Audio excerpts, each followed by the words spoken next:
Bonjour Simon, Bonjour Salomé, comment tu vas aujourd'hui? ça va super et toi? Bah écoute, tranquillement, à base de tranquillade, comme dirait Fatal Bazooka. Aujourd'hui avec Salomé on va décider de vous emmener en Colombie, pays de l'Amérique du Sud. Son territoire est composé de forêts tropicales et d'une multitude de plantations de café. Sa capitale c'est Bogota, perchée à plus de 2600 mètres d'altitude. Alors Simon, qu'est-ce que tu nous as concocté, qu'est-ce que tu nous as prévu comme activité pour ce week-end? Et moi, en faisant mes petites recherches, j'ai vu que la danse était pratiquement leur activité préférée. Et contrairement à la croyance populaire, il y a beaucoup plus de types de danse en Colombie que la salsa par exemple. Car le pays abrite une myriade de genres musicaux, chacun ayant sa propre danse et son propre rythme. Donc je vous ai trouvé un petit cours de danse colombienne qui s'intitule Pas de danse colombienne sur la page YouTube Salsa pour tous. Eh bien, merci beaucoup Simon. On passe maintenant du côté cuisine. Alors, la cuisine de Colombie est une fusion des ingrédients, des pratiques et des traditions culinaires, des cultures amérindiennes locales, européennes et même africaines. Donc, en entrée, je vous propose des carimanola. Donc c'est quoi? Eh bien c'est une recette populaire de la côte caraïbe de la Colombie ainsi que du Panama. Elle est semblable, en fait c'est comme une empanada. Et à la différence près que en fait c'est de la purée de manioc qui est utilisée pour enrober la face et pas une pâte en fait. Donc elle est souvent servie pour le déjeuner, mais aussi on peut la servir en snack ou en apéritif. Donc la recette est disponible sur le site 196 Flowers. Alors en plat, moi je vous propose le sancocho, et qui est sûrement le plat colombien le plus célèbre, le plus consommé dans le pays. Il s'agit d'un ragoût extrêmement varié et nourrissant.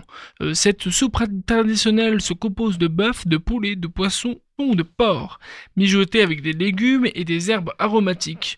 On y retrouve notamment du manioc, du maïs et de la banane platane verte. Et la recette est disponible sur Cuisine à Z. Et moi, pour la petite note sucrée, je vous propose arroz con leche. Donc, c'est une version colombienne du riz au lait. Donc, c'est l'un des desserts les plus délicieux et les plus savoureux de Colombie, qui est facile à préparer et on en trouve dans tout le pays. Et il est particulièrement bien servi avec une pincée de cannelle sur le dessus. Et la recette est disponible sur Cuisine à Z. C'est maintenant l'heure de mes cocktails. Je vous rappelle que l'alcool est dangereux pour votre santé. Le Colombia Cocktail est une boisson alcoolisée aux couleurs du drapeau colombien, jaune, bleu et rouge. Il est composé de 2 centilitres de vodka, 1 centilitre de curaçao, 1 centilitre de sirop de grenadine et 1 centilitre de jus de citron et pour finir 6 centilitres de jus d'orange. Accord parfait avec les notes d'agrumes et de la sucrerie de la grenadine.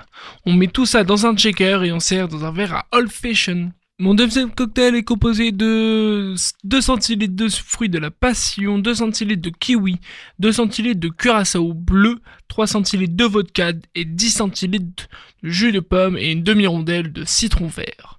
Mettez les 2 rondelles de citron vert au fond du shaker, ajoutez les 3 sirops, la vodka et puis le jus de pomme. Frappez le cocktail, servi avec des glaçons dans un verre Old Fashion. Et voilà, c'est fini pour mes cocktails. Eh bien, merci Simon. On passe maintenant à la dernière partie de notre chronique. Les films. Et donc, je vous propose La stratégie de l'escargot, qui est un film sorti en 1933 et réalisé par Sergio Cabrera. Donc, c'est l'un des films colombiens qui a eu le plus de succès puisqu'il a été nominé à plusieurs reprises à des prix nationaux et internationaux, comme lors du Festival international du film de Berlin. Et c'est un film qui décrit la vie des habitants d'un immeuble dans un des quartiers les plus pauvres de Bogota, des habitants qui se battent pour que leur maison où ils vivent ne soit pas démolie. Donc voilà, je vous en dis pas plus et je vous laisse découvrir vous-même le film.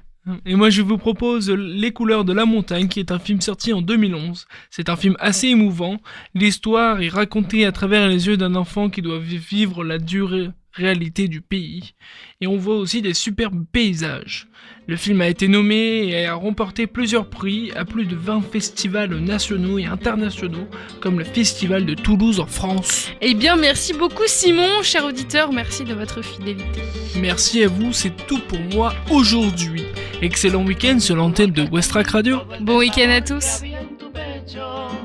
Sin imaginar que a mi corazón lo hiciste sufrir. Ya me marcharé sin decirte adiós, todo está deshecho y me resignaré, pero tú pagarás lo que has